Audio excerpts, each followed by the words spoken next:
like when you live away from the cities, you realize this is where you can become the most productive and grow the fastest. As a matter of fact, the most common question me and my family get asked is, why did you choose here so far away in Africa, in Bugesera, by the wetland? Because for me, this is absolutely normal. I never felt that, I don't think I ever felt the adrenaline rush of coming to a place like this. It was just so natural. It just felt safe and clean and good weather, and it just made the complete sense. The project made sense, and having my kids around me doing this project made also sense. And it was a very easy decision to move here and to start a life here, yeah.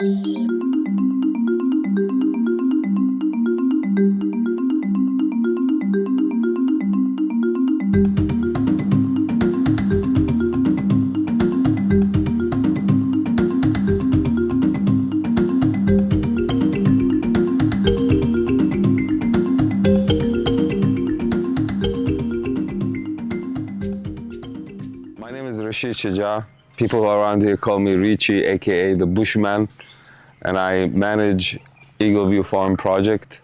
Not just manage, I put my soul into it at the moment. So I moved to Rwanda about 3 years ago with my family. I have my wife with me and two beautiful kids. And shortly after we moved to Kigali, we moved to Bugesera to start this project, Eagle View Farm Stay, or Farm Resort eventually. And it's been a blast since then. So this is the restaurant section. This is where we're building our kitchen, our beautiful, spacious indoor restaurant, and the rooms on top and on the side. So over here by the lake, we will have about 12 to 13 rooms starting next month. And we're also building a playground down there. So this will be, I think, the biggest upgrade the farm will have. And we call it the launch point. So the moment we open this restaurant, we officially launch. Let me show you inside.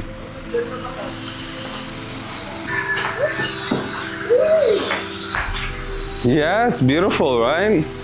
So this is our indoor restaurant area. In the middle, we have a bridge and we have a fish pond. This will be a decorative fish pond. And we'll probably plant also some plants from the wetland just to showcase the nature we have nearby. And we have water coming out from everywhere. Over there, we have a small waterfall. Even on this wall over here, there is water coming out, and there will be a constant waterfall. So whenever you sit here, you'll be able to listen to water, look at the fish, smell the fresh air. And this is like a top-notch experience, in my opinion.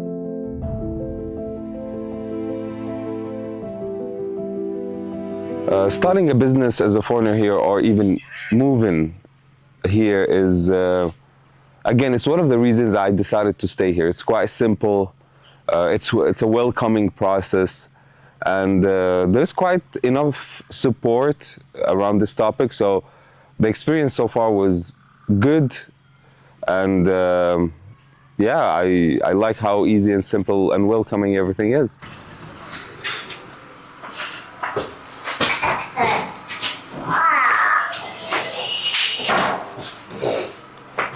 The smell. So these are the rooms. You can see we have the tiles in, we have the electricity in, the glass in. And you have this incredible view out of the rooms. Yeah, these are the keys, honey.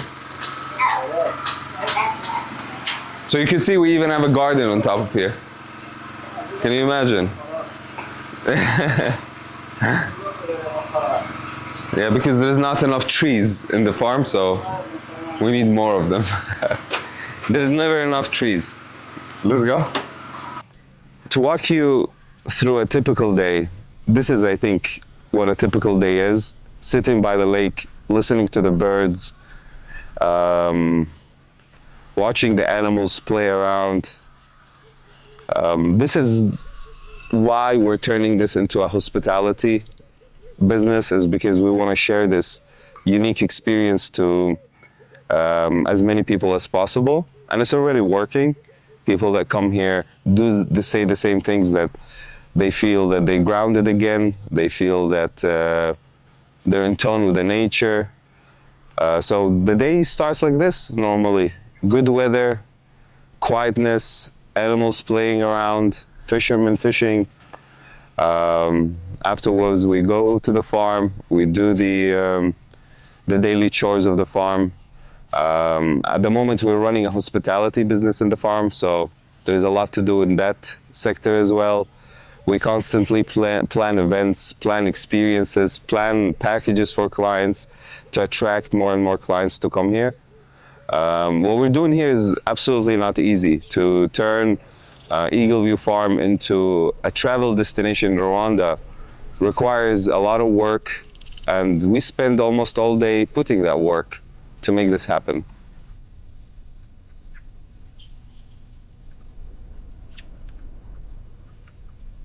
And this is a spa. So the name of this spa will be Mangola, which will be a fully equipped spa consisting of treatment rooms, massages, sauna, steam, infrared, jacuzzi, swimming pool.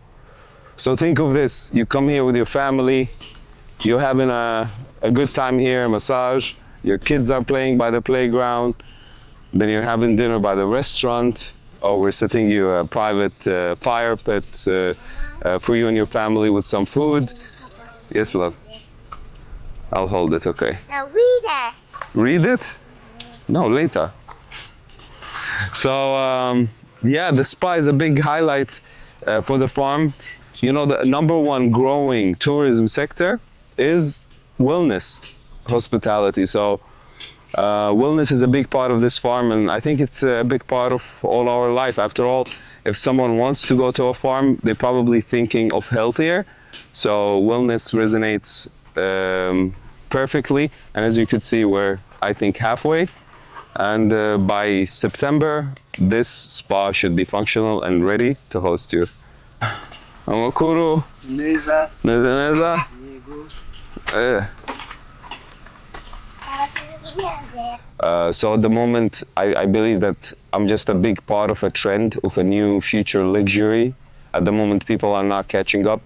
But very soon, the question will turn from why am I doing this into why am I living remotely in a farm to the question to everybody else: why are you still in the cities? Why are you in the in crowded places with a lot of pollution?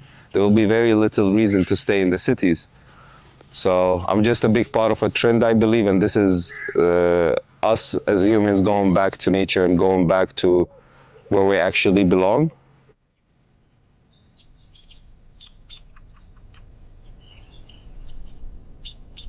This is the avocado section. We're growing here Hass Avocado, which is one of the best varieties in the world.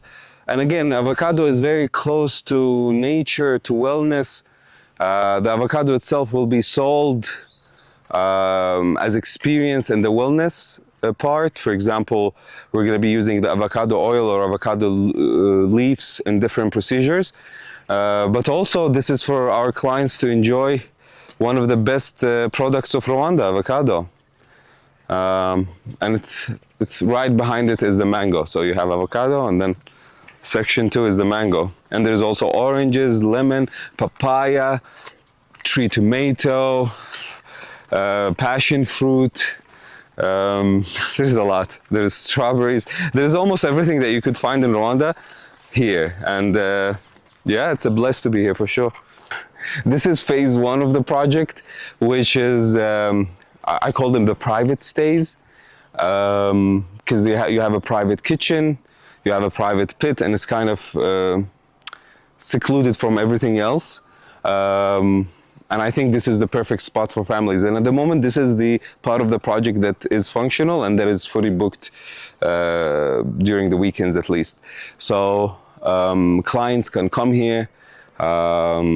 They have fresh farm to table dishes. They have their own fire pit. and a great view over the lake. And at the same time, when they're sitting here, they're interacting with the peacocks, they're interacting with the ducks, with the dogs, so you feel that you are in an alive place, which is quite interesting.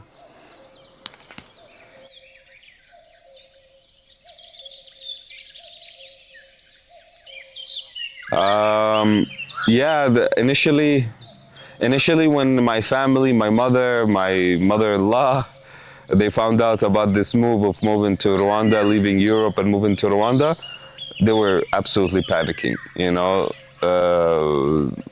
It's just, I think everybody says the same thing. We still, in Africa, we still have, I don't know what to call it exactly, but people still have this image on Africa that it's dirty and that it's, you know, far behind and that it's risky. So whenever you tell someone, you know, I'm moving to Africa, not even Rwanda, they immediately think that, oh my God, okay, this is gonna be tough. Maybe as if I didn't have kids, they would have taken it easier, but especially because of kids, they think that it might be not safe enough or clean enough for them.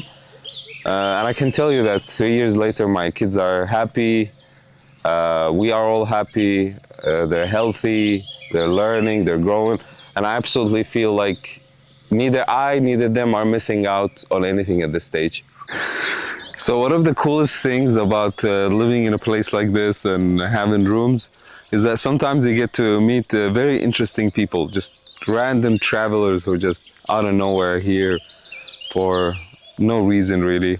One of them was a vegan, and he was telling me, I asked him what's his favorite fruit, and he told me papaya. And I asked him why, and I never thought of that before. He said because papaya is so easy to eat. It's its own plate.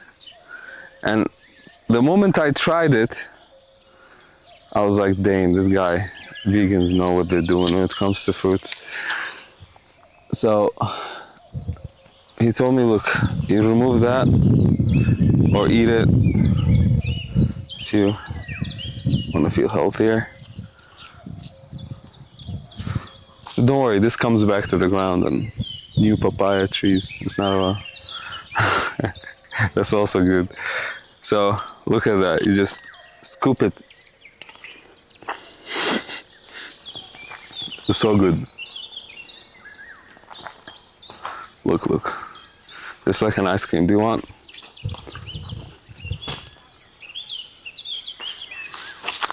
Yeah? I think the biggest opportunity in Africa is in creating opportunities. I wouldn't say here when you come, most markets exist. You gotta come with the mindset to Africa that you're creating most markets. And the biggest opportunity, in my opinion, is creating these markets. A little bit of like what we do here at Eagle View Farm. Initially, people might not understand why is there a hotel inside a farm? Why is there a restaurant inside a farm? Why would people go every weekend to a farm? And we're creating this idea, we're creating this market, and we're creating the demand. And it's working. So the biggest opportunity is in creating opportunity and creating markets. Because the people exist, the purchase power exists, and humans are humans. They want the same things more or less.